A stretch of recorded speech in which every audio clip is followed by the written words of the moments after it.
In there is a new world. In there is our future. In there is our destiny. It's just an allegory. It's just an allegory of our inevitable demise. I'm slowly dying. I'm slowly dying just like him. Each obstacle makes an etching in my soul.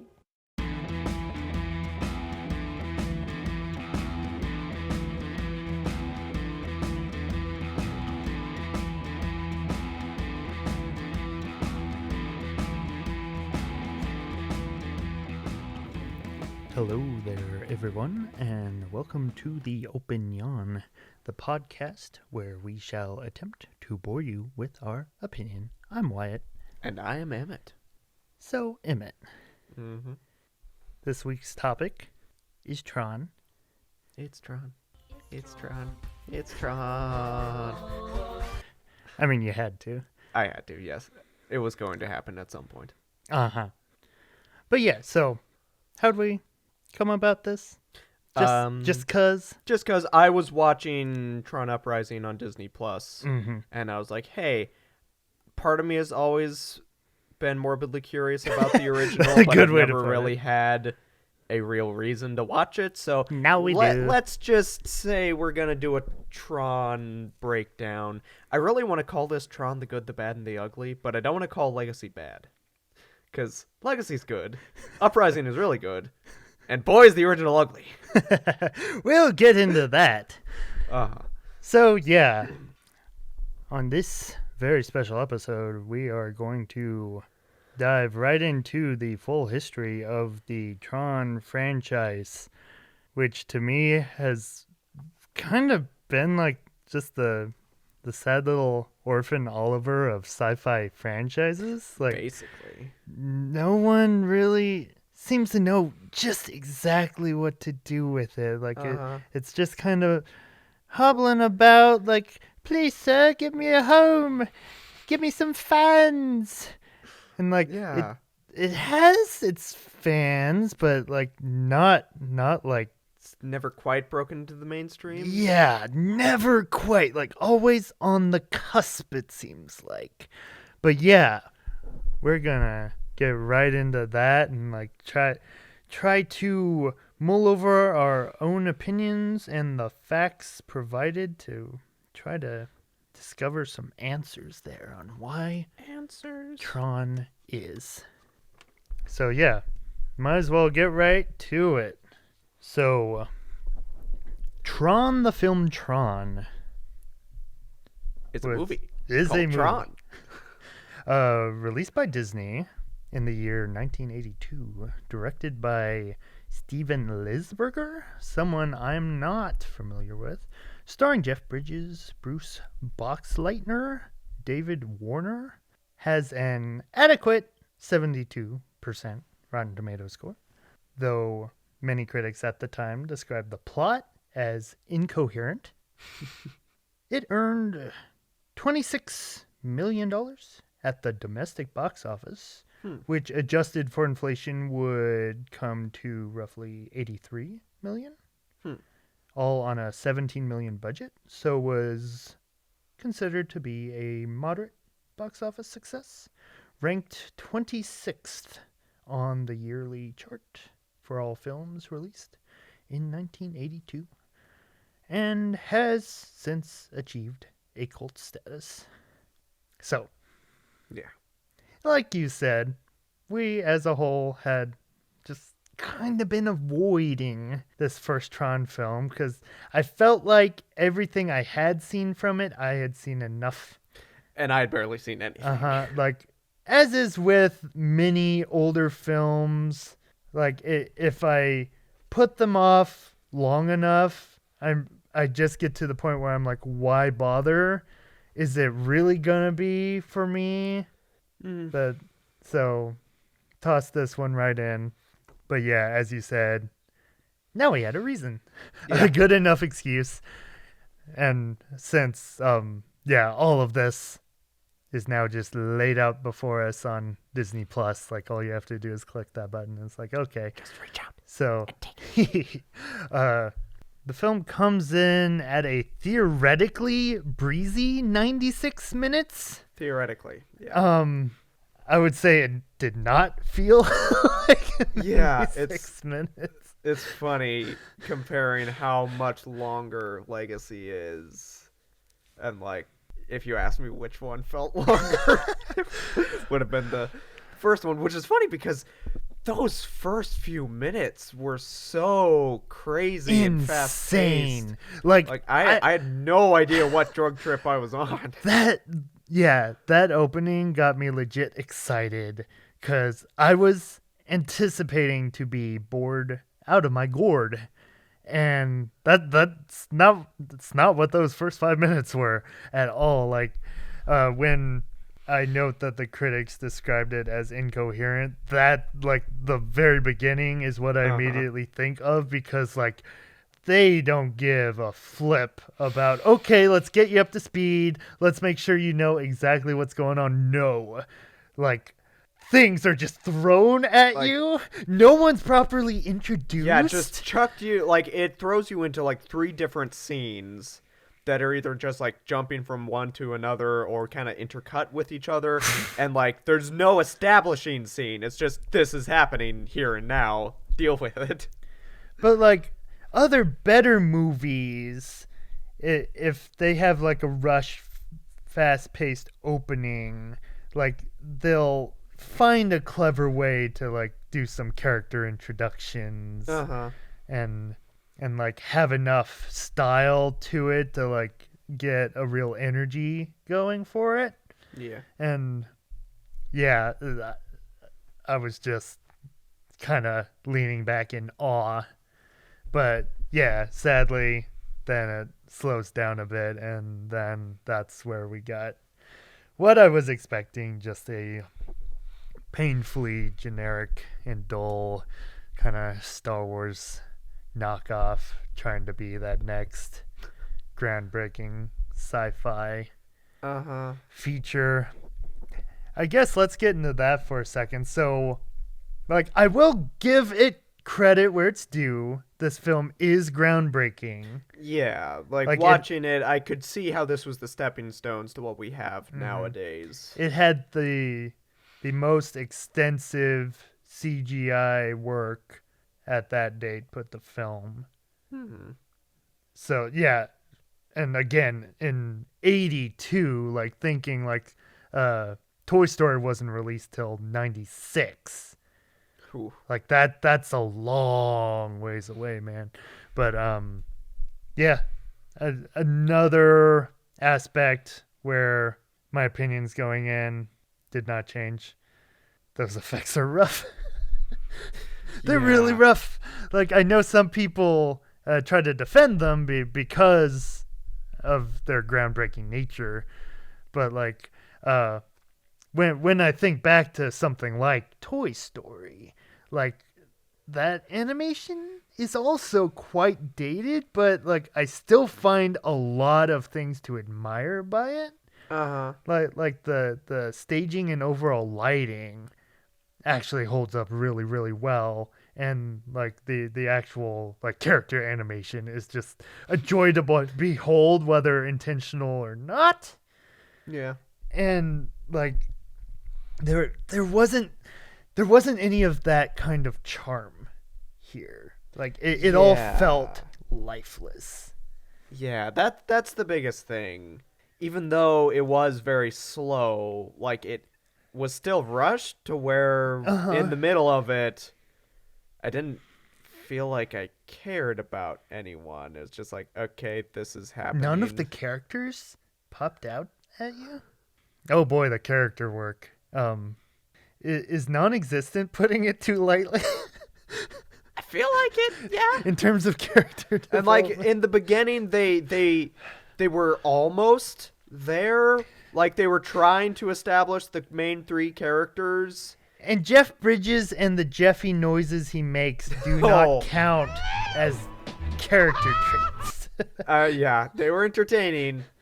But like that was about all he had to deal with, really. Yeah, and but yeah, like so in the real world, it was trying to say, okay, these are these characters, here's their backstory and relationship and stuff like that. They have a goal. I still never got a clear eye on, like, they kept teasing at, oh, Jeff and the girl used to have a thing, but now she's with Bruce, and like they kept teasing that, and like I was just overall confused because they never actually let you know.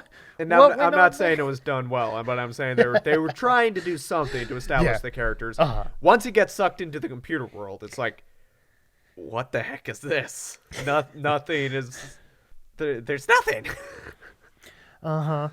And it's funny you say that, and like we'll get into it soon, but I feel like that problem kind of continued to stem over to Legacy as well.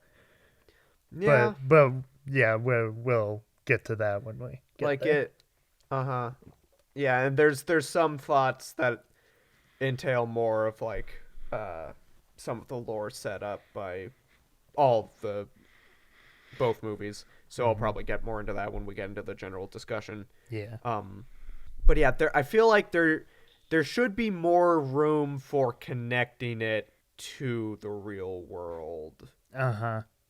Either having there be like more going back and forth, or they never did they? Like, no, they didn't even with the bad guy, like the real world bad guy. Like he was supposed to have contact with the clone, the computer clone guy was supposed to have contact with the human equivalent, but they never showed that again. So either if it was handled like kind of an Inception type thing where it always goes back and forth between, okay, this is what's happening in the dream world, and then here's kind of what it looks like for people trying to figure out like in the real world and stuff like that.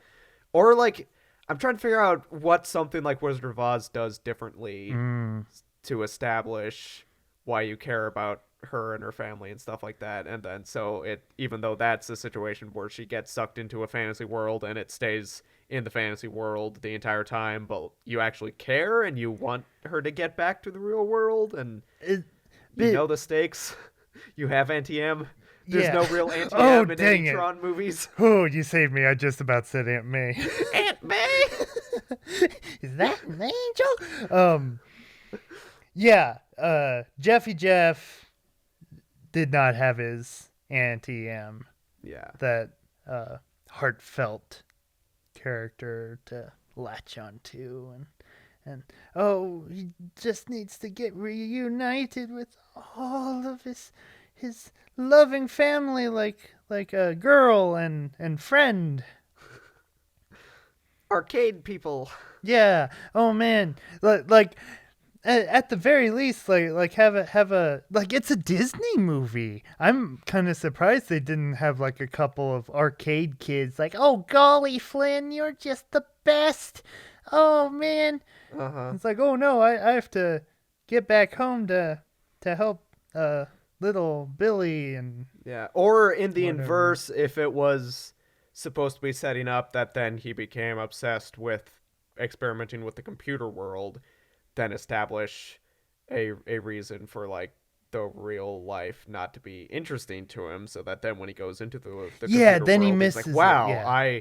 I'm interested in learning more about this. Like there was that element like when he realized he could control it, but like it never felt fulfilling. It never felt like he was like, oh wow, this is something that I can actually control. It was just like, yep, I'm controlling things now. And it felt completely random. You're controlling things now.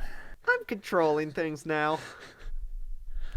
Yeah, I feel like the most notable thing about Jeffy Jeff's character came from the hizzy rap.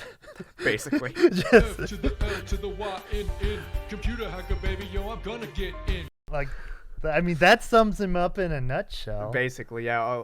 Like, he has the motivations of wanting to get the file proving that he was the creator of the video game. But like I said, like once they get into the computer world, it basically forgets everything. And it just, yep, this is happening. But like without any sense of like discovery. Like I said, like it's not like he goes into the computer world and he's like, whoa, I'm in a computer world. I want to see what I can do. It's just like, yep, I'm here now. Stuff's happening. No, you know what they did? I don't like this cliche. Like, I guess maybe this was one of the earlier ones to do it, but just oh, this can't possibly be real. I must be dreaming. Wake up, me. Wake up. Oh, yeah, no. like for the first half of the Complete whole denial. plot, Like, he's just that's not a likable character trait. yeah, It he's just going makes like, him out to be a this, doofus. This doesn't matter. This is just a dream. I'll go along with it. Like that's kind of dumb. Uh-huh. I'm not sure where that's ever really worked for me. But yeah, the only characters that really stood out in any way to me were probably the villains, which They were the most definable. Uh-huh. I guess this movie chose David Warner as its Tom Hanks in Polar Express type character. Yeah. That given him not one, not two, but 3 villain roles. He's best known as Billy Zane's right-hand man in Titanic, aka Spicer Lovejoy. Spicer Lovejoy, the best name put to cinema. That is amazing. Everything anyone has ever said about Titanic, I've never heard that name get its due.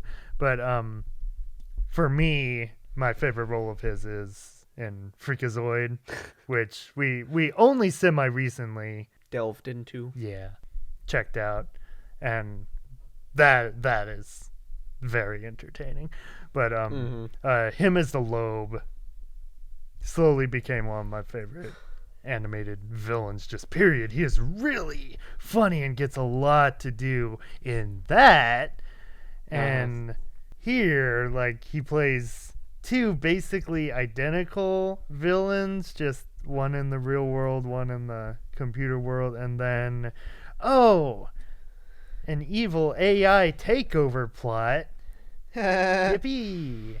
I did not realize, like, I had forgotten that that even Tron Legacy had that sort of AIs wanting to, or computer people wanting to travel and take over to the real world, but I was not aware that the original had anything like that, and that's another thing that just by now that's become really generic and cliched.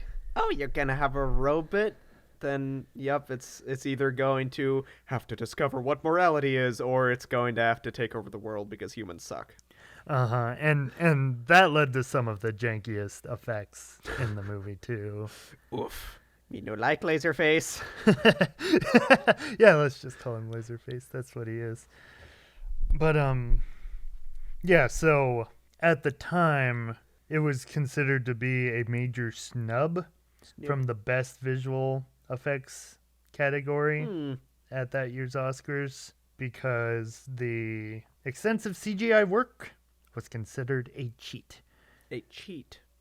Interesting. Should we allow a movie to be awarded because they used computers? That doesn't seem right. And now looking at that in retrospect, that is kind of amazing, because now it's just like, what amazing work can they do with computers? Yeah.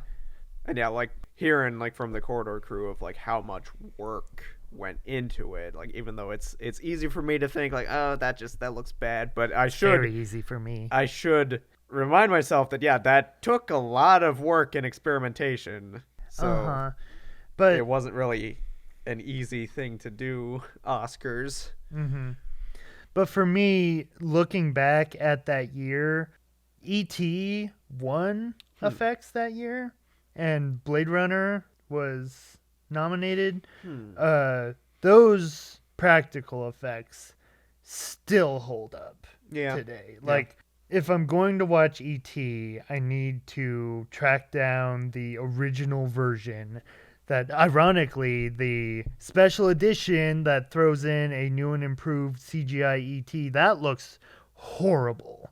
I hate how that looks. But original puppet E.T. is so charming and really very impressive puppet work there. But the effects in Blade Runner are the only thing I got out of that movie. Like, it's very funny that I was actually able to finish Tron, but kind of similar things going on for trying Tron for the first time and Blade Runner back a while ago. That just, I'm like, I held off on both of these because I kind of figured out by this point they weren't going to be for me. Oh, what do you know? But yeah, I will say Tron wasn't nearly anywhere near as painful as Blade Runner was for me. But Yeah, like, 'cause, it was never painful. It was just, oh boy, it's just I don't know kinda much ride about this one out. Blade Runner, but I can just gather that where Tron was more experimental, that Blade Runner was more pretentious, I guess, or like Yeah. it thought itself was something big and special. And for me, just the fact that, the original Blade Runner is great, but you really need to watch the director's cut. It's like, oh, what about the original? Isn't that still great? So that's the one I tried and never got through it. Interesting. Tron didn't have Harrison Ford gumshoe voiceover. Ooh. That doubled with 80s sax. See, those are two things that I'm allergic to, so Unless it's just a complete crazy parody. Yeah, like that yeah, parody's like different that from the real episode thing. of Samurai Jack with the little sweet thing. oh, what one of the best from that. But I need to watch that episode again. yeah. Even though it didn't make it into the effects category at the Oscars, it was nominated for Best Costume Design and Sound. I will give it credit. The sound stood out. Yeah, like With the very simple and low-grade effects, the sound made it feel just a little bigger than it actually you was. needed the sound effects to sell any of that, and Any, I'll give it that. The sound was good. The costume design... nomination for costume design? Those plushy bad guy armor suits. Squishy armor suits. Like I kept telling you, it just made me think of Pierce's ultimate weapon in Pillows and Blankets. Just every time they rounded the corner, I wanted them to shout at Flynn, "You little frickin' bastard!"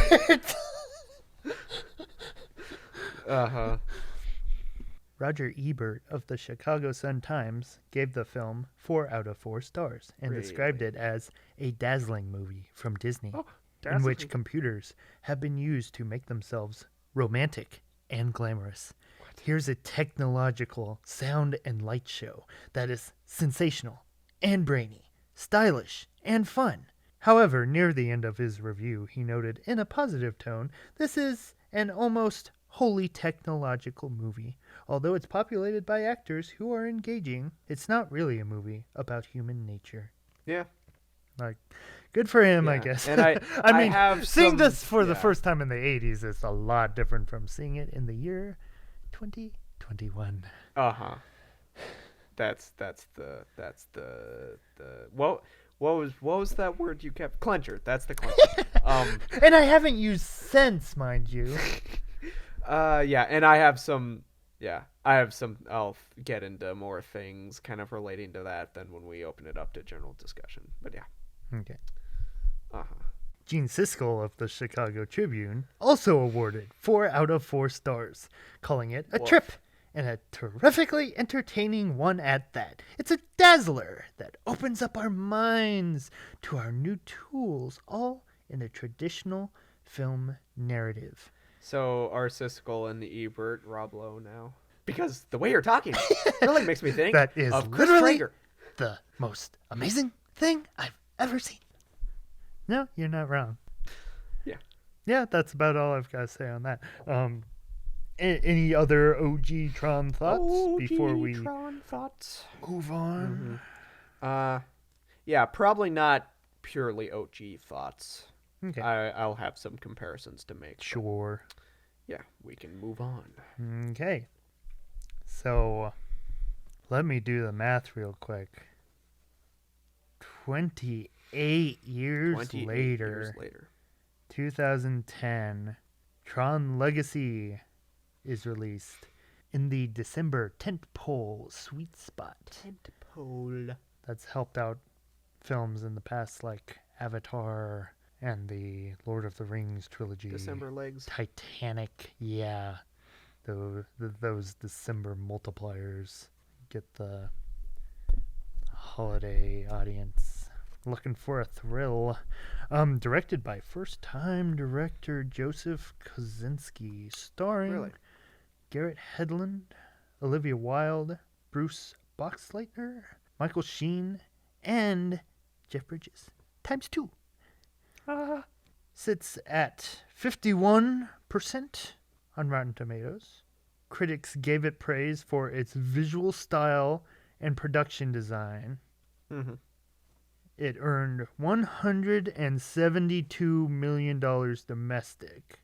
And given that the inflation-adjusted gross for the first one was 83, like that's quite a bit of growth there. Yeah. 400 million worldwide on a 175 million budget.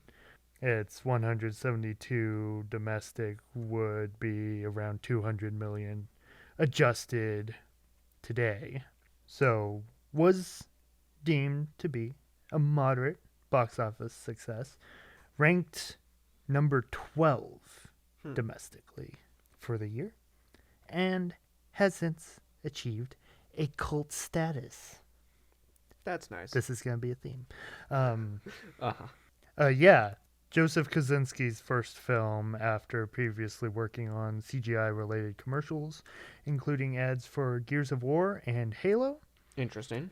And since this, he's gone on to then direct Oblivion in 2013, Only the Brave in 2017, and hopefully here shortly, Top Gun Maverick.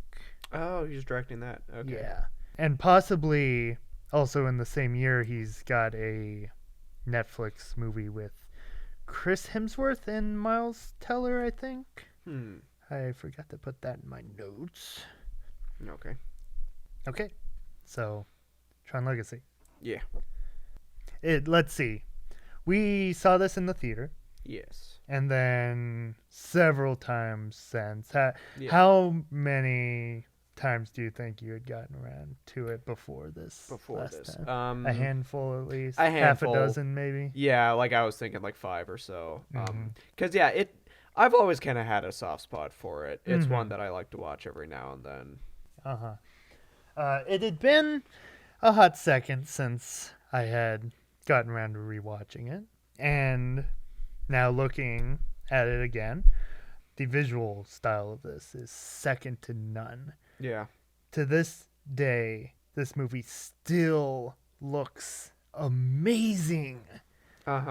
It's funny how like that early 2000s sort of range must have just been like the golden era for people giving a crap about CG and visuals. That's how I feel. Like lumping Yeah. the Pirates trilogy, like those effects are still some of the all-time best. Yeah. Yeah, Pirates is where I went. I really like the effects work in Lion Witch and the Wardrobe. I think it holds up a lot better than some people say. Yeah, they definitely, like, if you look at And hey, these are all stuff Disney nowadays, movies too. these are all Disney movies, yeah. If you look at stuff nowadays, it seems like, yeah, those effects are going to look cheesy soon, but looking back, it's like, no, there's something that feels a little more grounded about them. I am just so constantly let down by modern day effects work. Like when it came out, I kept comparing the often praised effects in Aquaman to this. Ooh, yeah. Where I'm like, hardly ever does this movie scream green screen.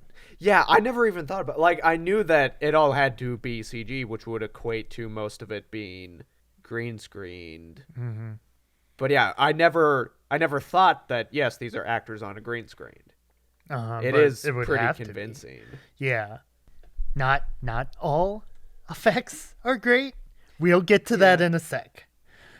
But like in terms of the overall visual effects, cinematography, production design, or at that time, like at the Oscars, production design was swapped out for art direction. I feel like it should have gotten credit for all of those categories. It only earned one nomination for sound editing. Yeah, there it is. But I just want to double check that.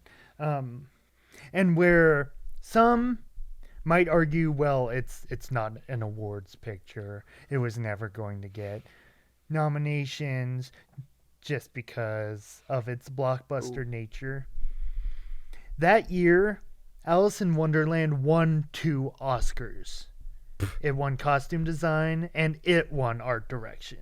Alice in Wonderland, which today many deem to be one of the ugliest blockbusters ever produced. Really? I see where they're coming from. I probably wouldn't go quite that far, but like I understand completely. Yeah, that's one that recently has become kind of a puzzle because like It's a puzzle. I still feel like I generally like it. I don't, but then but like, I don't absolutely hate it either. like I can see why people wouldn't like it. I can easily see why it's weird or off-putting or boring. To me, it's but- very boring. Like there's still elements of it. I mean, it's been years since I've watched it, so maybe if I went back to it now, I'd be like, "Ow!" And for me, the fact after getting so many of the shot-for-shot recreated Disney remakes, then now that comes off as like somewhat refreshing. Yeah, it's like really trying to do its own thing to a fault. That's the main thing about it. Yeah, that I do feel like it's different enough, even if I can see how the different nature of it would be too weird. I still feel like it should be remembered because of what you said. Yeah, it's doing its own thing for better or worse.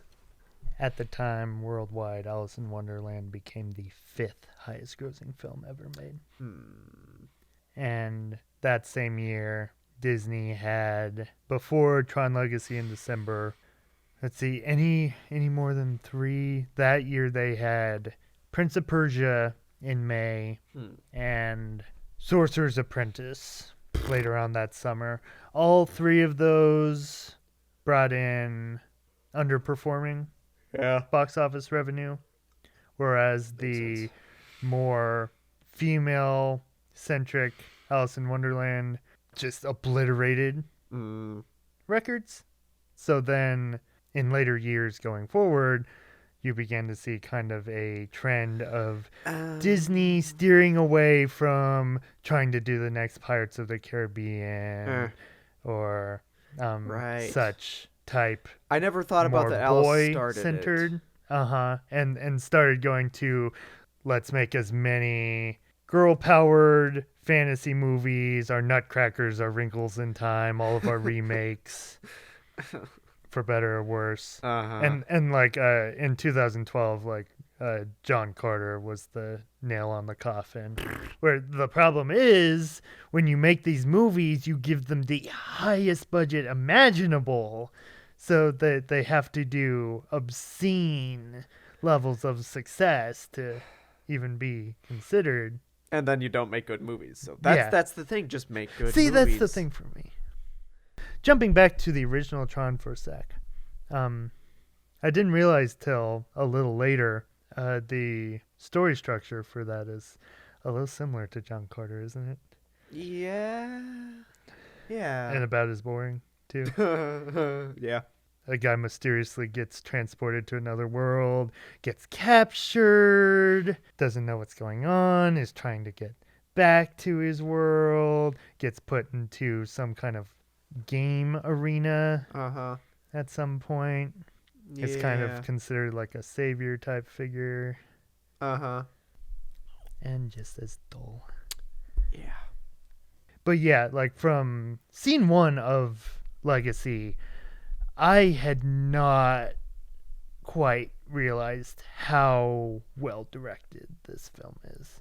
Like it starts to slack off near the middle when it too starts to kind of hit a lull for a bit. But like the first 30 to 40 minutes, like I was often very impressed by like the shot selection and like just very great creative decisions, like the kind of TV exposition scene. Yeah. Where it's just this foggy room full of TVs kind of filling you in on details you need to know. Like that's a clever way to get that information across without just coming across as lazy and generic like most films tend to do. I prefer that over like even though like it can be done well, but like it seems like a lot of movies usually just have the dramatic music while showing newspaper clips and shaky, staticky news footage and stuff like that. And then see, most films do that. This is just straightforward. Here's a bunch of TV screens that you can pick out the information you want, basically. It made me think of like the beginning of Ratatouille, with kind of like just a TV sitting there to fill you in on things you need to know. Yeah. But yeah, the entire time, like, this movie does not feel like a Disney film. Like it's a PG Disney film. Yeah. PG. Like or modern Disney. He's like just lately I feel like we've hardly gotten any recent films that really like seem to try something new. This one tries to be something completely different, for better or worse. But like a PG Blade Runner 2049 for kids. It's not a horrible idea. And then for me, since you haven't seen it yet, since 2049 came out so many years later, I was surprised to kind of find comparisons between those two. Like they are both very long, slightly dull at points, tone poems, pretty much. Tone poems. Yeah, you like just gotta decide whether you're in the mood to just sit back and let the visuals and the sound and the music sweep over you. The score in this film, just one of the all-time best film scores. Yeah, I would like. I've always appreciated it, but then watching the movie again and really paying attention to like how the themes and the score was used in the moments and the scenes, and this is just really well done. Just music. Expertly done. It gets you pumped up. It's exciting. It always adds emphasis where it needs to. It's really good music.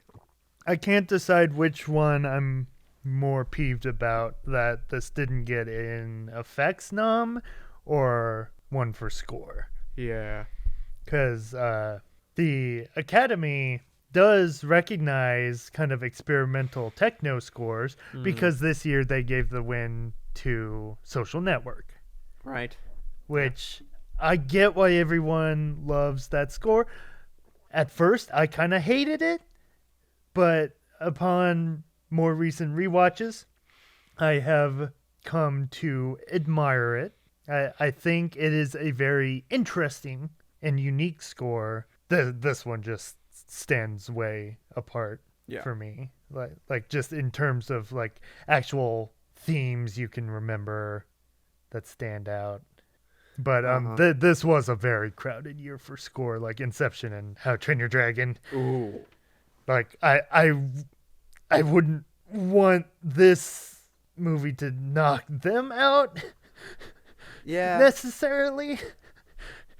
Just why not throw it in there? Yeah. But give it some love. Yeah, back to effects for a sec. Like Alice in Wonderland was nominated Okay. for effects, Mm-hmm. and like that was the year like Inception won Yeah. because of course it did. Iron Man 2 was also nominated. Deathly Hallows Part 1. Yeah. Fantastic effects. And then Hereafter, the Clint Eastwood film with the tsunami at the beginning. And then that's Right. the only scene with effects. You've mentioned that. I often complain about this because what is Tron Legacy? It's an entire movie filled with groundbreaking effects. And then what is Hereafter? I don't know. I haven't seen it. But the only thing anyone talks about it is, oh, it has that tsunami scene at the beginning. And then I don't think any other effects work. You look back, that tsunami scene is good for 2010. I've seen better both before and after its release. Like yeah. When was Impossible? 2 years after. 2 See, years. that's the thing. 2 years later, Impossible comes out and just utterly obliterates what Hereafter accomplished. Yeah. Which was admirable. But then Impossible, that doesn't get an effects nomination.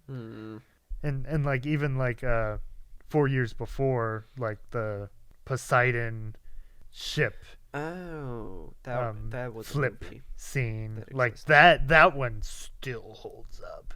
Like the actual water wave effects, but like when the event is actually happening, like that is like very impressive. But I just find that puzzling because in terms of like how the Oscars tend to work, like both Hereafter and Tron would have come out in around the same time, and Hereafter wasn't.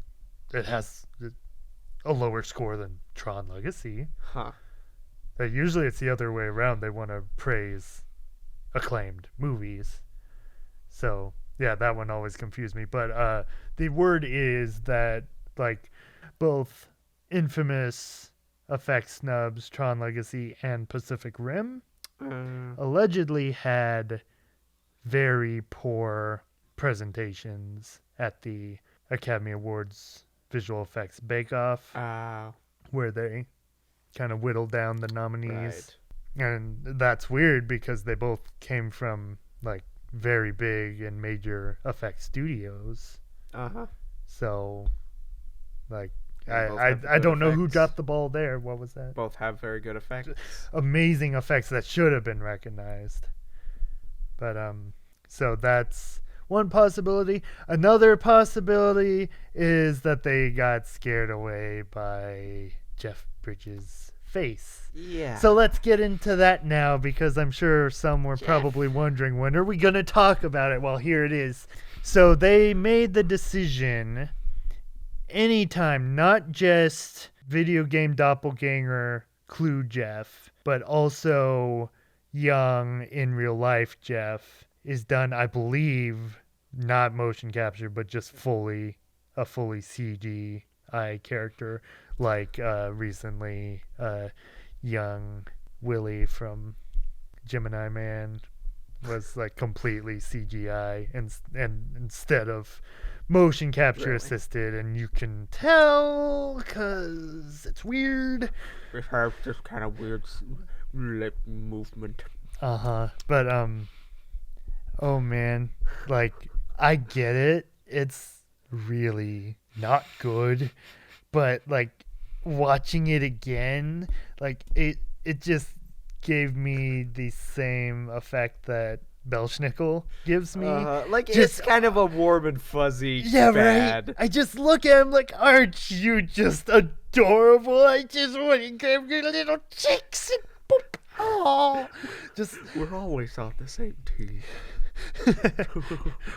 I'm not your father, Sam.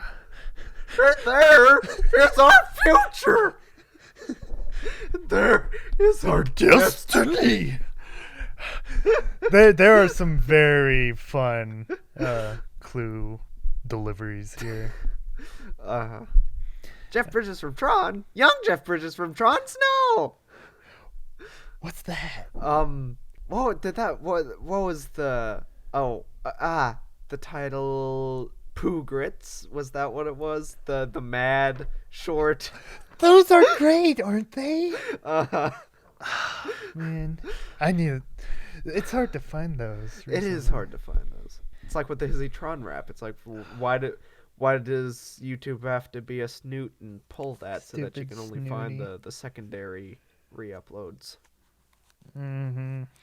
So, yeah, the clue effects are iffy at best, but like when it's clue in the video game world, to me it's easier to kind of let that slide, Yeah. because I kind of like the idea of creating a CGI doppelganger and then whoa, something's so not that right here. Yeah, it obviously like sort of a Tim Allen Toy Santa Yeah, kind of yeah.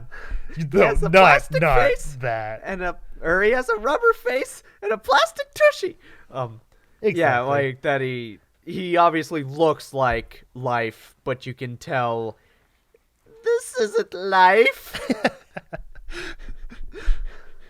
We're going to talk something's about not Victor right. Frankenstein one of these days.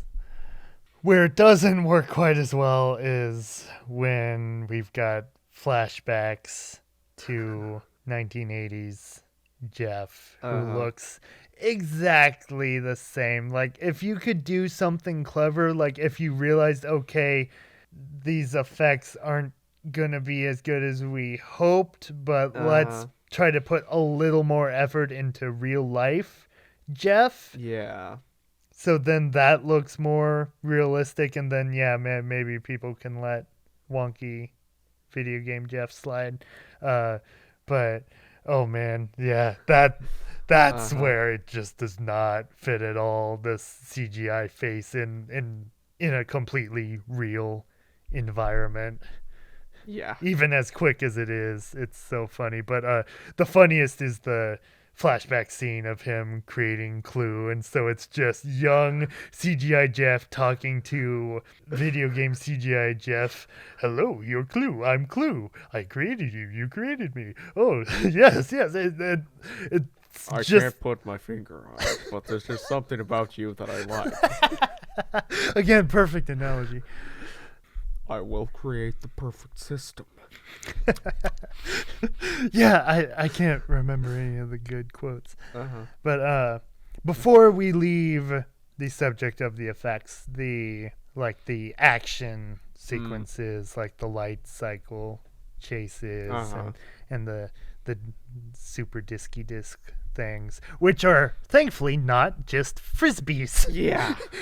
In this one, see, that was really distracting in the first one. It's like, Oh, look at you with your cute little frisbees. especially since I was accustomed to how awesome those things are in the new one. Yeah. That the action plus the effects plus the score just turns into just the perfect delicious blockbuster stew. That just everything I want. And then it kind of just decides to stop after 40 minutes. Just stop. And like near the end, like you get another like the light jet fight is still pretty good, and then like again, anytime the score is on display, you can just sit back and enjoy that. So But- like when they're at the bar scene and talking to David Bowie, Michael Sheen. yeah.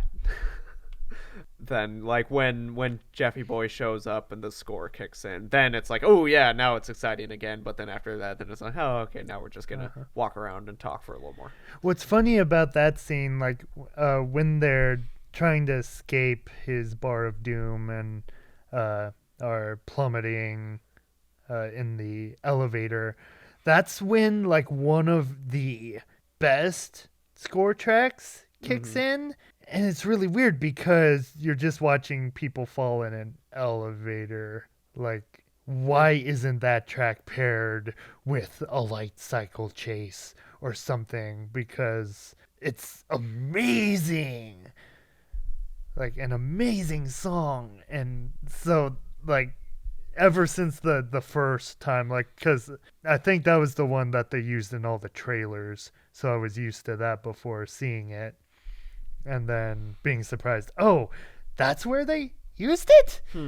That choice has always stuck out to me. But yeah, what's with these movies and just taking a long time, just sitting on a train? A train that's taking you to a faraway place. Like, I will give it credit. They are usually like unlike the first one, they're discussing actual like character wants and needs and hopes and dreams and and this movie usually gets flack for lack of character.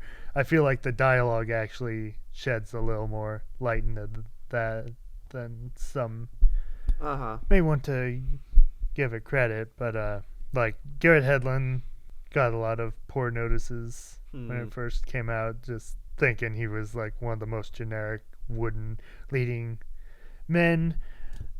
These people had not yet seen John Carter. Yeah.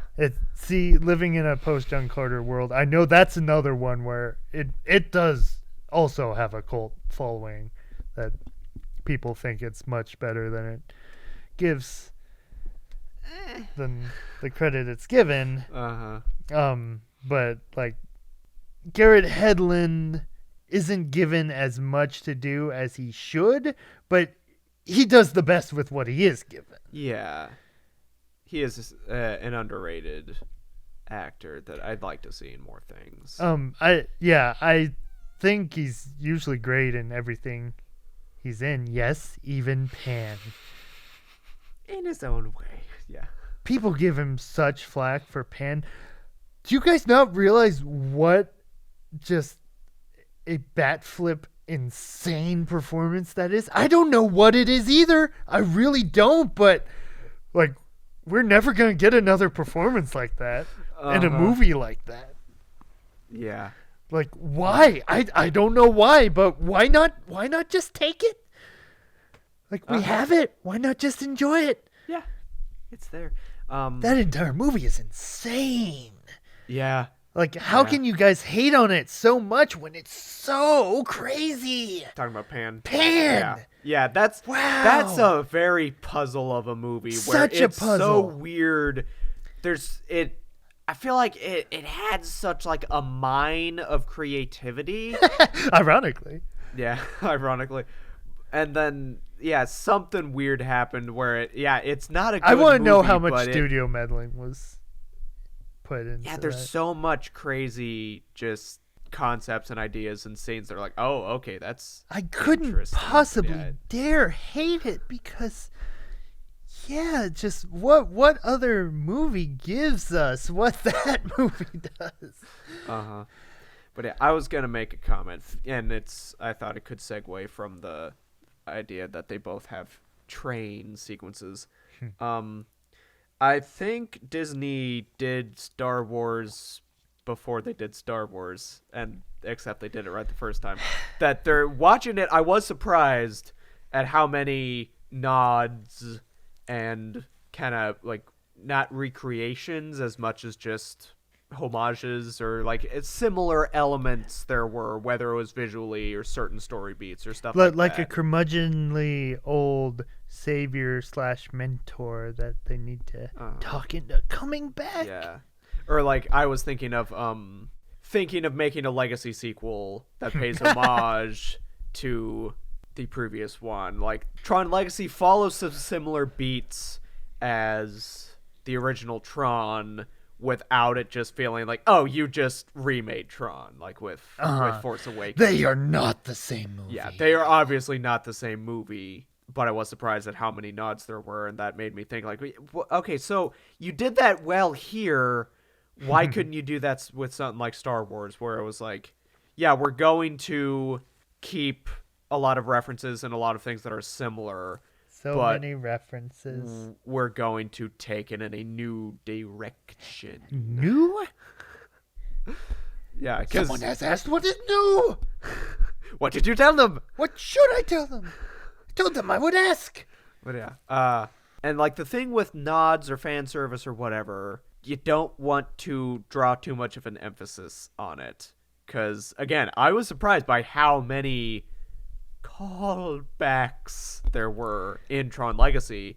But, like, watching the movie... That is a big door. Yeah, watching the movie, I always... Like, they always slipped under my radar. I just Right? thought they were part of the movie. They never felt like bad callbacks. If you haven't seen the original, you're always like, okay, that's got to be a reference, right? Because like it's like they pause for the laugh track to kick in or something. Yeah. But then now having watched the old one, there were a lot of stuff. Yeah, like that is a big door. Or someone says end of line at one point, and I was just like, oh, that always seems. I always just thought that was a villain mic drop line. But then, oh, that was a callback. A callback. Yeah, the way not to do it is anything involving space chess. Space chess. So- Chewie, you deserve a medal. That too. But reminder, out of 5 Disney Star Wars movies, 3 of them had references to space chess. Space chess. Why? No one cares about your janky stop motion space chess. Okay. Space chess. Gotta get that off Oh. my chest. I Okay. don't get it. Get off your space chest.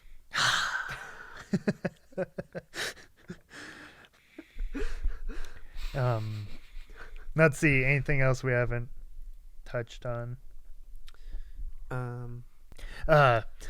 Cillian Murphy is in the first 5 minutes. I remember, because this is coming right off the heels of Inception, how disappointed I was to find out he wasn't in there for the long haul. It's such a Don't- weird don't- cameo. Yeah, and like not even like having like him come back for a sequel setup at the end or anything like. And yeah, that was another callback, like him being supposed to be Right? the son or something of the villain from the first one. Yeah, it's like, a hey, Dillinger. that's interesting. Why Didn't is catch he that the just last time. a person? Like, why is he just there? And why get Cillian Murphy for just a beat? Just pop up role like that. Like, I guess maybe he wasn't that big of an actor back then, but it seems like, like if you're gonna get someone like that, give him something more to do. Right. Like, I don't know, maybe bring him along, try to convince him about his father's will for the company, and take him on a spiritual journey, if you will. Into this kind of dreamscape of a world you've got there. Yeah. I mean, he is in charge of this mega corporation. Yeah.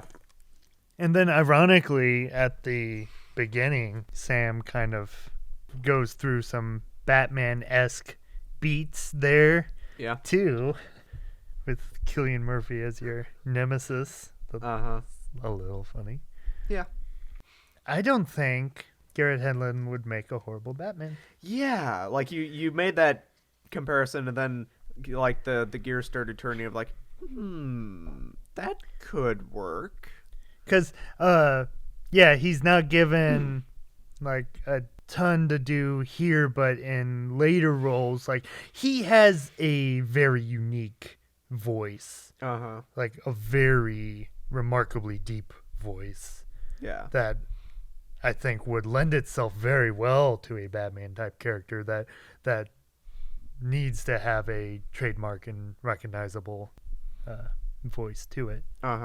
And yeah, like in this, he's the shareholder of a big company, Right? so he's like the poster child of the company, but then he has secret nighttime activities. He's to try diving and off do rooftops justice.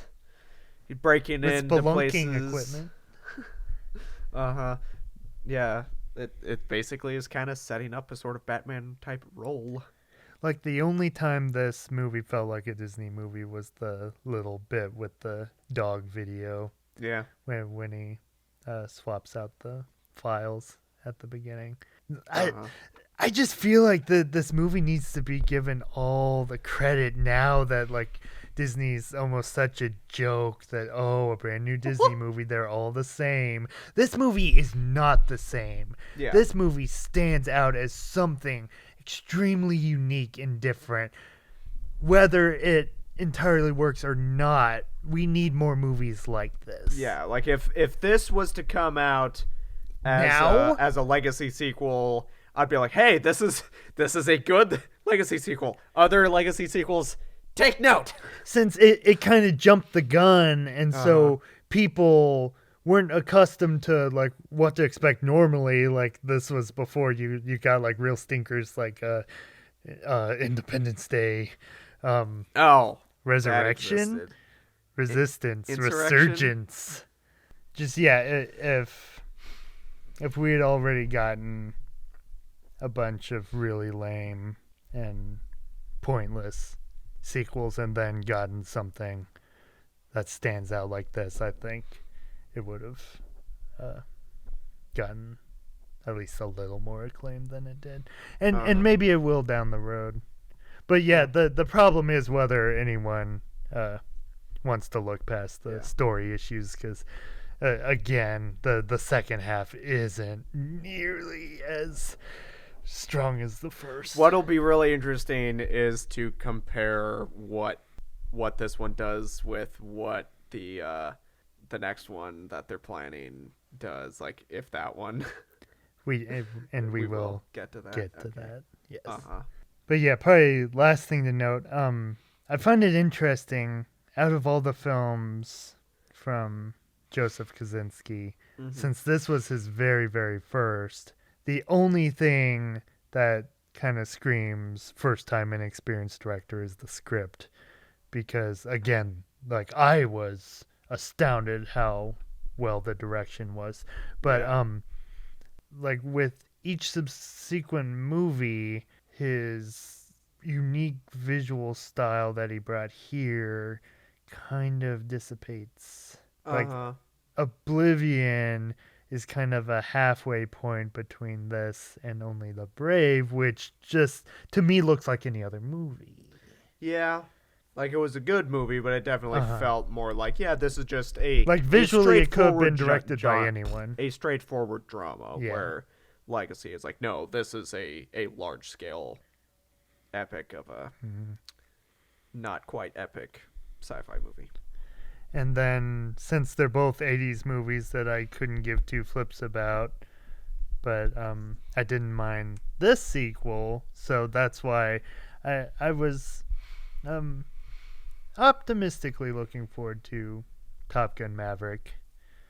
But the thing I've gotten from the trailers is that it's doubling down just like the recent Mission Impossible sequels have into like the realistic stunts that then I kind of wish that if you weren't so much relying on the realism of it, that then he could have brought like, some of that visual style that makes Legacy so epic. I'd like movies to be a little bigger than life. Always. So that's always the main what thing I with want. Mission Impossible I don't want movies, just a documentary. Even though I like that they're willing to do things for real. Yeah, that's cool. It's still like, but that kind of takes some of the magic out of it. Like, I want to try see to go above and beyond.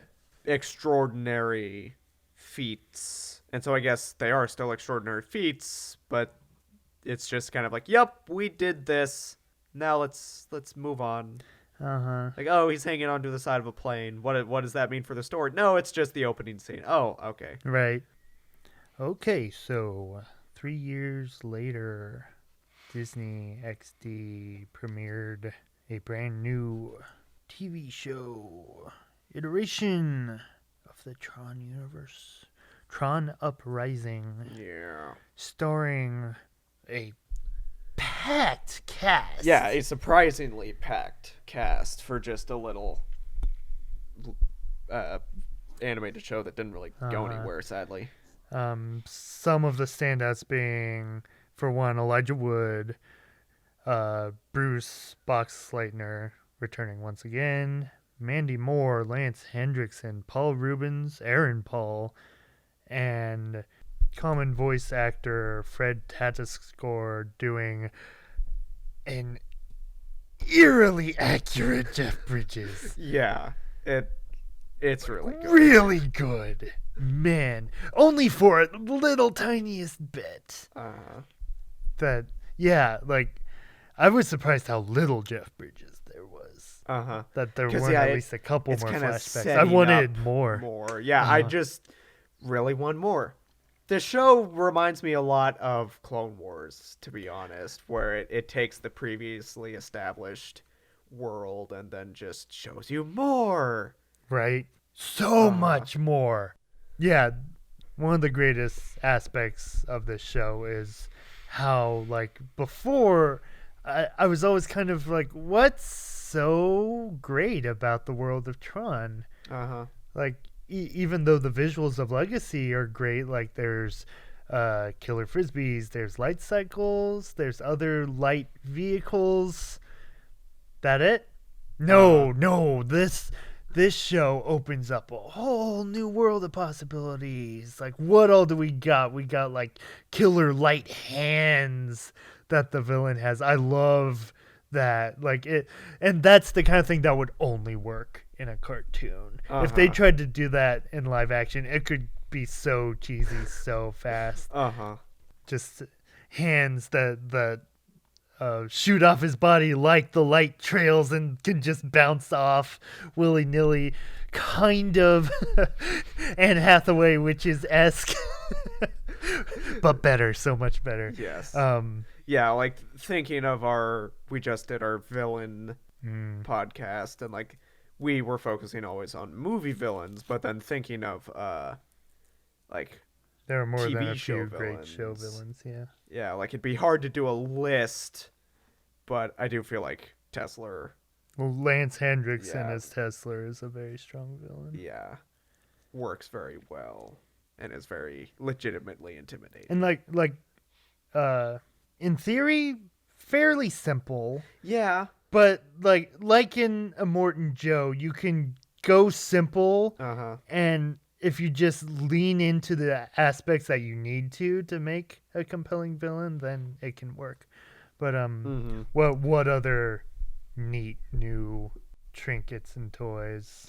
Yeah, there's just a lot of little things, like all of the little moments where someone does something, I'd be like, I like that. Like, there's certain things. I was disappointed that they introduced the idea of a weapon that you shoot it at the light trail and then it surges up the light trail and destroys the vehicle. It was only in one episode. I thought for sure they were gonna bring that back at the end. Super upgraded death discs. Yeah. That just make you a frenzied psycho killer. That's neat. Like, yeah, and stuff that was done in the movies but is used to a greater extent, like with some of the guard staffs being able to control the environment. Yeah, they did a lot more with that. Just every creative decision they did was just top notch. And like in one of the last couple episodes, like the stuff about like memory splicing, and that got more complicated than I was expecting. Yeah. And surprisingly dark. Very.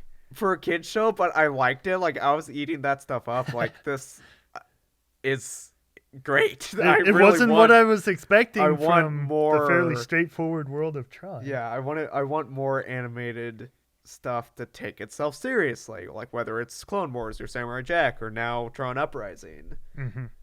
It's in that range where it's fine for kids, but it's not like a kid's show. That it would honestly be more enjoyed by adults that are fans of the property. Because that's probably why it was canceled after one season. Because kids just weren't tuning in because they were like, Tron, what's Tron? I don't know what Tron is. It's Tron. It's Tron, yeah. It's Tron. But since its release, this show has grown a cult following. I'm sensing a pattern. A little bit. So the show was inspired by Clone Wars. Uh-huh. They wanted to go in a similar route as that. One of the head creative minds, Charlie Bean, who executive produced and directed most, if not all, I think all episodes. I saw his name a lot, yes. Was also a writer and storyboard artist for Samurai Jack. Oh, really? And also an artist on Batman the Animated Series. Okay. And many, many more. So he has quite a few stars under his belt. A lot more than I've got here. One of these days I would like to jump into the Batman Animated Series, because I've only ever heard great things, but I've only ever seen one episode.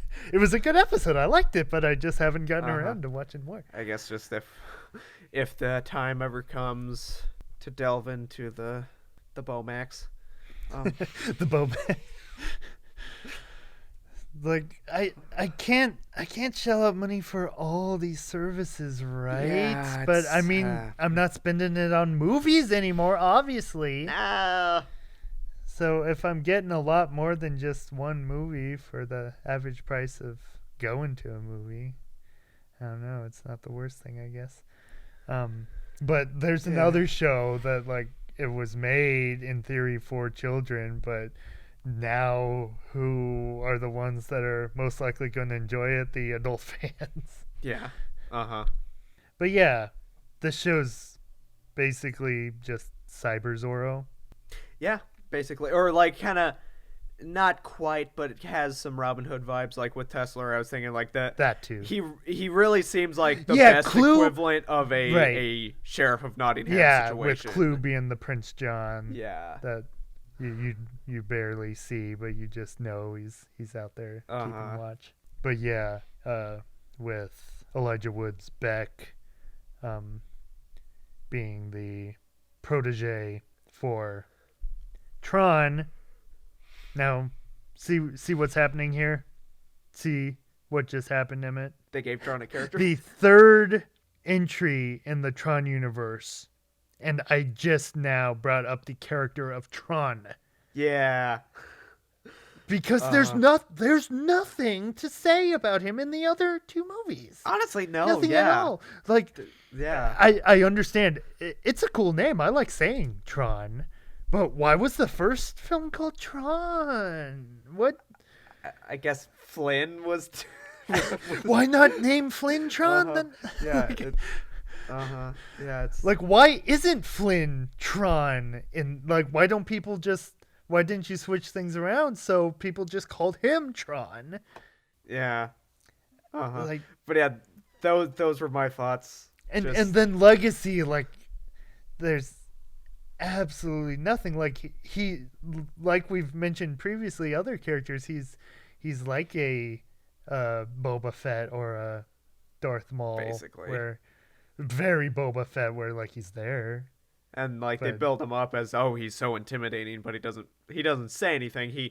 He proves a physical threat, but he's not really a character. Not at all. And then yeah, no connection to our main character. Yeah, like to Flynn, sure, but I always understood that, okay, like he used to be a hero, but then he got brainwashed, and then he's revived, but never cared at the end. But yeah, I've always been like, I don't care. But then watching Uprising, I was like, oh, now I get it. Now I care. Now it's I'm like, just like Clone Wars. Yeah, like because they set up the pieces of like him being injured and having find some way of curing his de-resing. And then at the end, the bait and switch where Yeah. I thought they were gonna speed ahead a lot farther and like start to explain some of those plot points, like, okay, if he was a hero, how did he get switched to a villain by Legacy? It's like, oh well, by the end they're going to explain that, but then nope, he's still a good guy at the end. I'm like,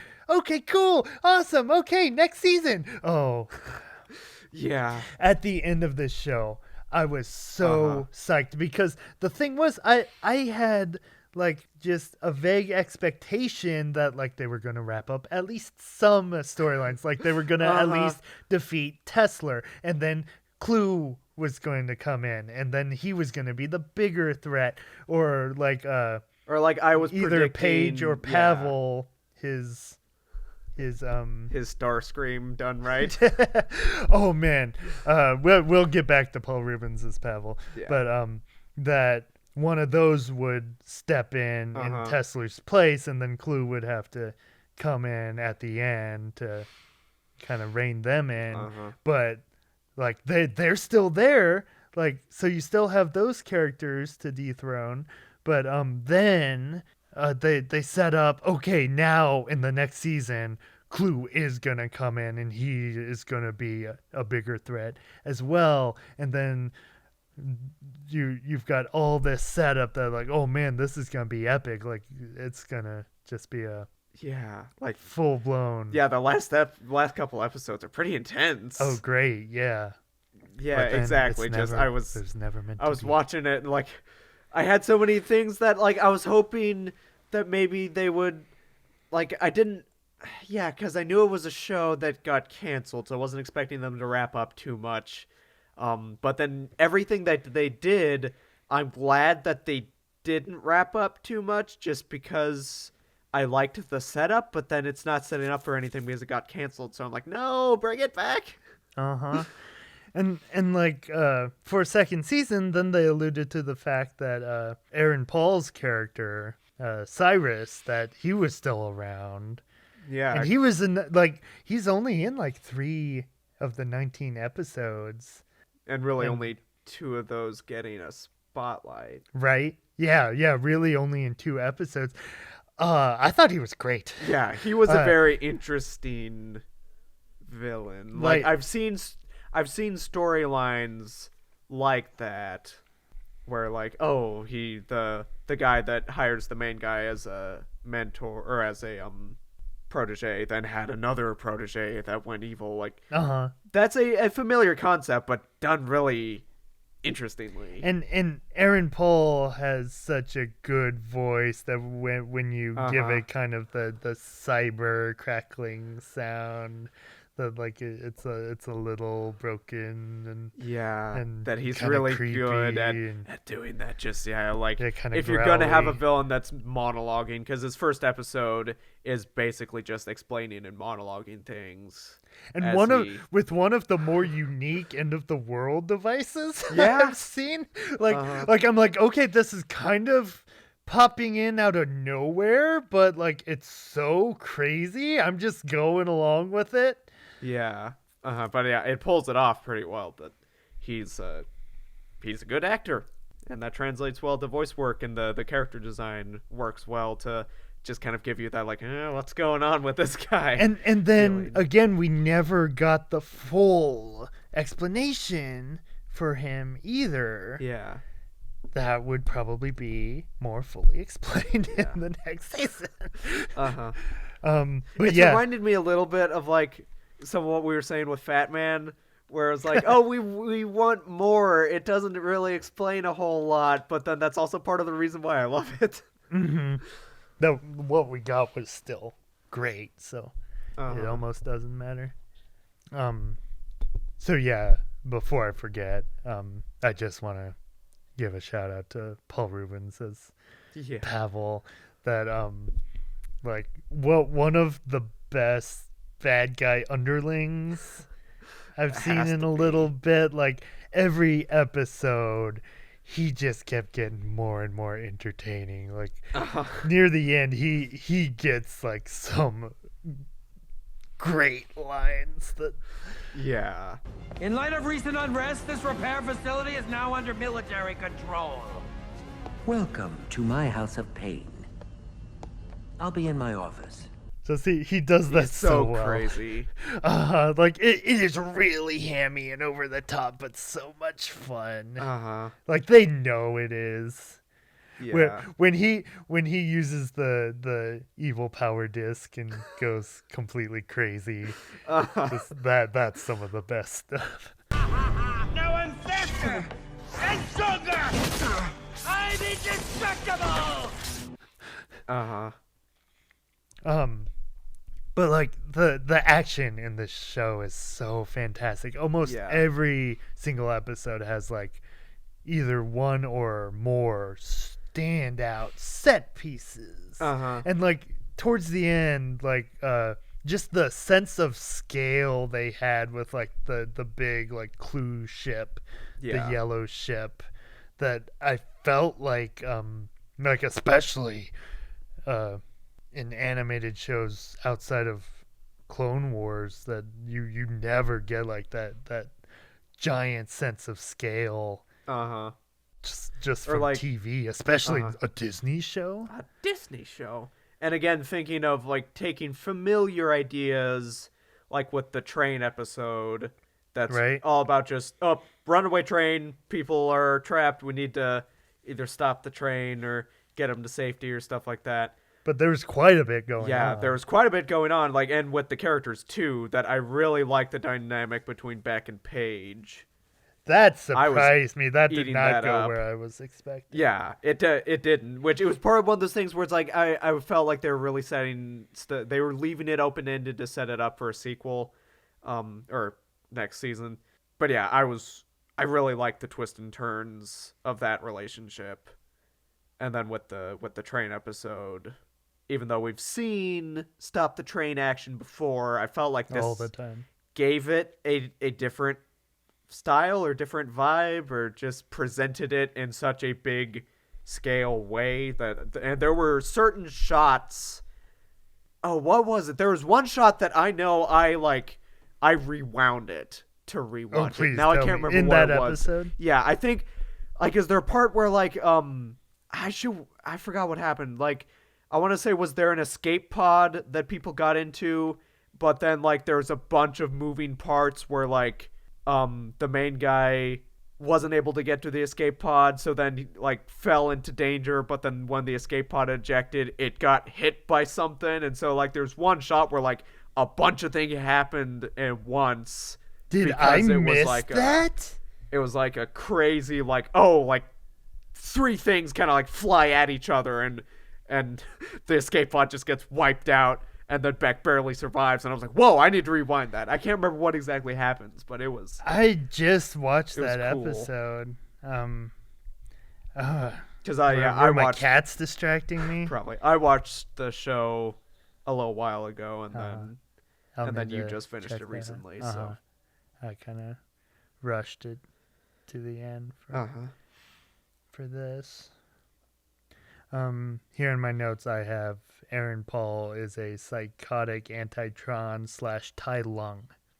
Basically, that's what his character kept reminding me of. Yeah. Just really angry and resentful towards his mentor and beating him up at the end. And kind of playing around with the new protege.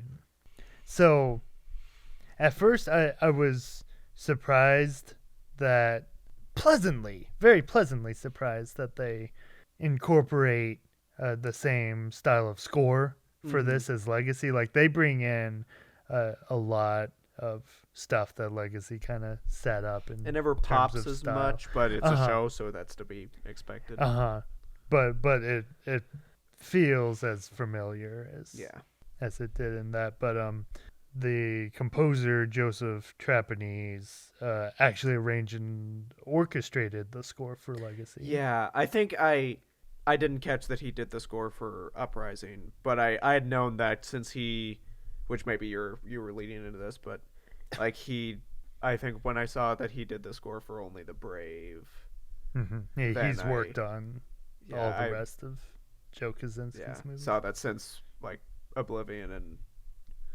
Tron, he brought in bands, which is such an interesting choice, and those scores are amazing. Like Oblivion too. I like the idea of having a band to bring like the creativity, and then having an actual score composer to like put it together into a score. That works well. Very. And he also did the score on the Raid films. The Raid films, really? Yeah. Okay. Isn't that interesting? Interesting. We just watched those, so those are fresh in my mind. Fresh. Yeah. I felt like I had some. I don't have hardly any notes, but feel like I wanted to try and delve a little more into some of the world building ideas. Because I kind of made this comment while we were watching, but I feel like I want to see whether it probably wouldn't work as like a movie, but is like thinking if the show had gone longer, it could have gone into flashbacks. But like trying to connect the two, because I'd always wondered like, is there a reason or explanation for why the visual style changes so much between the movies, other than just being different movies in different eras? But like thinking of canonically, like the 80s one and Legacy? yeah, Because modern technology? I know, but I was going to look for that, thinking of the world building, and I like the idea of like once he realizes, oh, I can go into this computer world, then he kind of like he builds basically just his sandbox. Like he built an all new program in his arcade where he can just stretch his abilities and see what he can do building the world. And I like the idea of that era of him experimenting with how far and he can go and what he can make, and setting up Tron as actually being like a legendary figure to the programs of this world. Makes me think of Leo in Limbo. Yes, definitely made me feel like someone should try to make more Tron movies with the, I guess, sensibilities of something like Inception. Wouldn't that be nice? That'd be Real nice. smarts. Yeah, real smarts. And that's kind of what I was thinking of with the idea of him going back and forth and then ending up getting kind of addicted to the world that would then end up trapping him, so that he realized, like, he didn't know what he had until it was gone, that when he was trapped with the world he made, then he missed the real world. I really like that idea. And then thinking of, even though it's a little weird kind of because of like my own religious beliefs, but the idea of the programs seeing the users as basically gods, but then ending up kind of realizing that he's not a god, Turning so then against them. Yeah, overthrowing him, and then Clue using that to rise up and just be like, yep, I'm in charge now. And that's all very interesting. I feel like could be extrapolated much further. Yeah. But probably my last thing to note on Uprising is just I do think the show is the perfect blend of 80s Tron and Legacy Tron. Like they bring in some of the more simpler style choices from the original and just kind of boost them up for a modern audience. Like the costume designs really emulated those from the first. Like takes some of the ideas or designs of the first, but then gives it more of the aesthetic. The aesthetic, definitely. That I really appreciated that, and the fact that the one thing I was surprised about the first one, that it has so much more color than Legacy. Of course, that's part of the point of Legacy. It's kind of a dystopian future, but kind of cold world. But like I thought blended those two like near perfect. I want to give this show as much praise as it can get. Yeah, definitely. I want it to get attention. So possibly continuations. Why not? Disney Plus can do whatever the heck it wants. Like this show has proven that it has more than a healthy following. That and now's the way to get an audience, that like you don't have to wait till a certain time of day for TV. All you have to do is click that button. But so wrapping up the 3 entries then. OG Tron, bland and ultimately forgettable. Yeah, basically. Like it has ambition, but the ambition is a little lost nowadays. Definitely. Legacy, extremely ambitious, almost to a fault, but depending on your sensibilities, like if you can just get soaked up in that general aesthetic of it, that might be enough for you if you don't mind some thinner plotting. And then, would you think Uprising is the best Tron? Yeah, I feel like this is definitely the fullest Tron. Most definitely, yes. Like you were saying, I had always felt like, yeah, like, it's an interesting idea, but what's really special about the world? And then, like, Uprising really makes it feel like a real fantasy world. It feels more like fantasy that's just exists around the idea of existing in a computer rather than like the original. The original almost feels one step away from being Magic School Bus, like literally running across a circuit board. Right? But then Uprising is like, no, this is actually what's going on, like treating it like a real world. And I liked that. Very much. I am just such a fan of Legacy's overall stylish sensibilities that I still want to give that one as much credit as I can, but yes, Uprising is still the fuller package of Tron. But yeah, so taking a quick look at the future. Look into the future. And there is our future. Yep. A direct sequel to Tron Legacy with a working title, Tron. What? Tron 3 with the 3 as the O. No! Had been in the works and planned for Joe Kosinski to return after Oblivion had finished, hoping to release sometime in 2014. Was allegedly planned to follow Sam and Quara's relationship in the real world, and was expected to give Cillian Murphy a larger villainous role. That could be interesting. Kind of tying in the villain threads from the first one, maybe. Pre-production had actually started in March 2015. While then it was delayed indefinitely later that May. Garrett Hedlund attributed the decision to the underperformance of Tomorrowland, where Disney just decided no more sci-fi, only fantasy, double down on wrinkles, double down on nutcrackers. And where did That's that where the get money's ya? at. Yeah, right. Oh, Just okay. make good movies. We're never going to try anything new ever at all. You have the money. Just let people with actual ideas do what they want to do. Don't just staple and cookie cut and Along the entire production process, Bruce Boxleitner apparently remained very heavily involved and voiced great disappointment at the decision to cancel. Because I mean, it makes me think of the silly song Countdown that Jeff, you had the MCU and an Oscar. Garrett Hedlund, you've got a bright future ahead of you. What have I got? Tron, it's all I had. Just I don't know him from anything else. Yeah.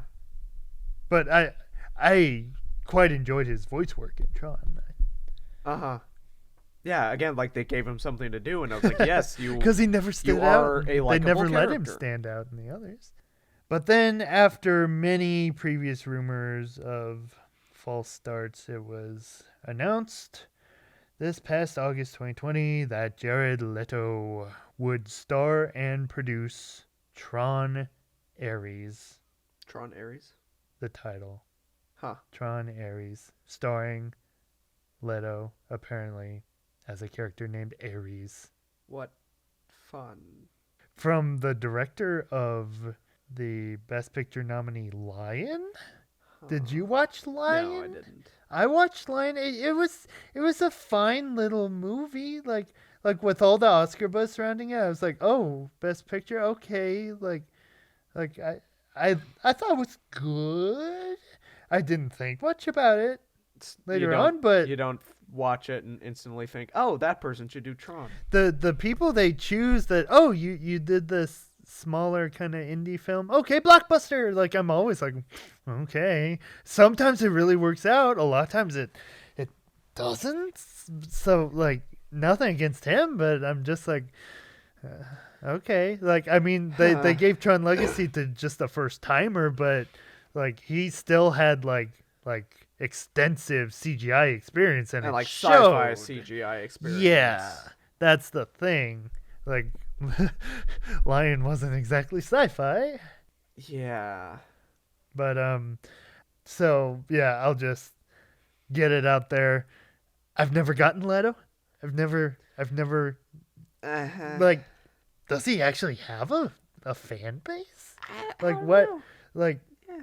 For being like not quite a I'm not excited. Younger on the rise star, like why him over like some of the other more experienced actors that would be much more interesting and exciting to see in a project like this?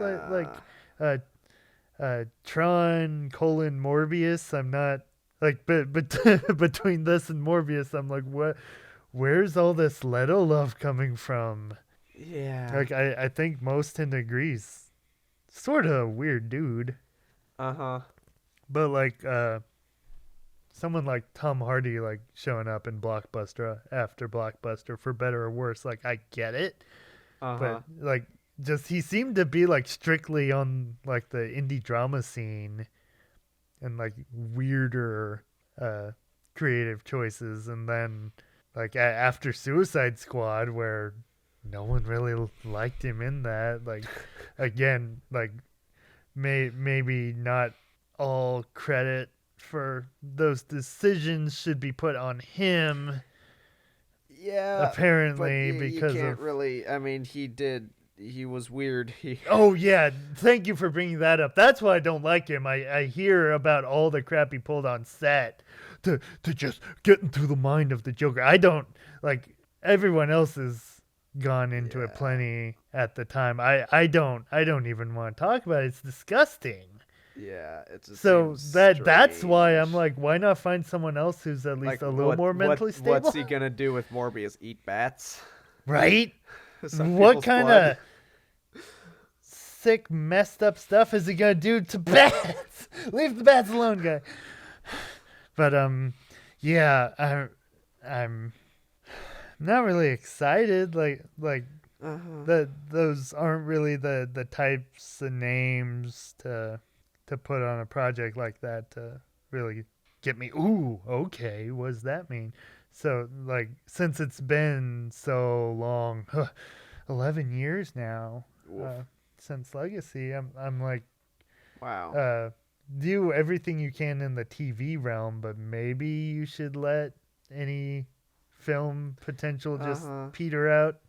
Yeah, and especially, I don't feel like you're going to make something new out of it for new audiences. I feel like the only way you can make it work is to take what you already have and just try to expand on it. Tron Ares isn't going to be this is it, finally, Tron perfected. I'm convinced you're just never gonna get to that point, financially or critically. Definitely not both. But now that I'm just treating the theatrical release window as obsolete, like, we are never going back to the way things are. Yeah. Streaming is the future, so if it's our destiny. Right? That's the truth, though. So as a Disney Plus original, like, maybe, but then, like, how many of those Disney Plus movies do you want to give like the high enough budget that you need to make people enjoy it on an aesthetic level. Uh-huh. Like a Tron movie with crappy effects, no one wants to watch that. Unless they're in the 80s. You know what I mean? Yeah, I know. I mean, who wants to watch that now? Yeah. I'll try not to crap on it more than I should. Yeah. Yeah, I'm just, yeah. Like you said that about the original plan for Tron 3, and I was like, yeah, I'd like to see where they go with that. And then he was like, nope, that's scrapped. We're just going to try something else. We're going to do a new reboot quill. And I'm like, I don't. To the credit of this new one, any sequel to Tron Legacy wouldn't have done well. Yeah. Like it was a moderate success. It didn't blow the doors off the box office, but neither did it do as badly as people think it did. Yeah. But I don't know. Great things can come from anywhere, so we'll see. Not everything can be a great experience, but I can't think about a perfectly. But a great experience can come from anywhere. Yeah. Like the TV realm. That's what I say. Like at the very least, if this Neutron does get released, I mean, I don't know. Do you think it will? Yeah. But maybe it would drive enough interest. Maybe we should try to revive the show. Please. That's a train of thought. This show gave us light bike jousting for like a minute or less. Even not a minute. It was. I was surprised that they never. Shots. Yeah. But and would it be too much to ask for like either a full-blown Gladiator movie or like a Knight's Tale, but with the games? Like, that's obviously probably the most interesting part of course Tron. it is. Like, for a movie, like with a show where you can really have time to stretch out your storylines and build your characters. That's always how I feel after watching Legacy. Why not an entire movie that's, at the games? Because the games are the best. Awesome. If you've got a new Tron sequel planned and it's like called Tron the Light Cycle Games or Tron to the Games, something that's like, okay, the games. Yeah. Then I'm all on board. And I was a little surprised how little of the games we got in the show too. It's funny. Yeah, like all of these Trons. All three of them, like they tease. They always start out with the games, like, here's kind of the draw. Like in the first couple episodes, they know it's the selling point. Here's the games. He gets stuck in there, but then he escapes and moves on to bigger things theoretically. Games. Except that's the thing with Uprising. He actually does move on to bigger and better things. See, yeah, that's the thing. Like you don't have to just center on the games. But you have to give us something that would be as interesting as the games, and Uprising does that better than any of the other ones. Very, very much so. I didn't realize I was missing the games till they mentioned the games, and then I was like, oh, wait, yeah, why didn't we cut back to the games at least once or twice more? But yeah. What are you going to do? Any movie, whether it's Tron or Ragnarok or Hunger Games, I'm always like, why don't we want to just have an entire movie that's at the games? The games. It's funny, for such a non-sports lovers that we are, competition movies can rock if you do them right. That's the thing. I am all about the competition. When you set up the statistics and the players and the character dynamics. Yeah. And you've got the ones you're rooting for, the ones you're rooting against, the wild cards. And like you can do all sorts of crazy goodness with fairly competition. recently we watched Quick and the Dead. And See, then that is one that the setup is fantastic. Yeah. in that I movie. was watching Uprising while we watched that, and So got then your looking at the fix. cast, then I was like, "Oh, it's Lance Hendrickson as the diamond guy that is faking it." And yeah, just that movie, like you said, does the setup very well. Of okay, here's all the characters, which one's gonna go out? I love character setups like that. Yeah. Oh man, yeah, we'll get if we find the opportunity, I want to devote an episode just diving into competitions. So, we'll probably stop that there before we go any further. Put a pin in that because, oh boy, yeah, I have things to say. But that's about all that needs to be said in terms of Trons and our opinion of them. I would think so. Yeah. Yes. So yeah, are we right? Are we wrong? Do you have another song to sing when it comes to Tron? Other than, it's Tron. It's Tron. It's Tron. Okay. Bye. See ya.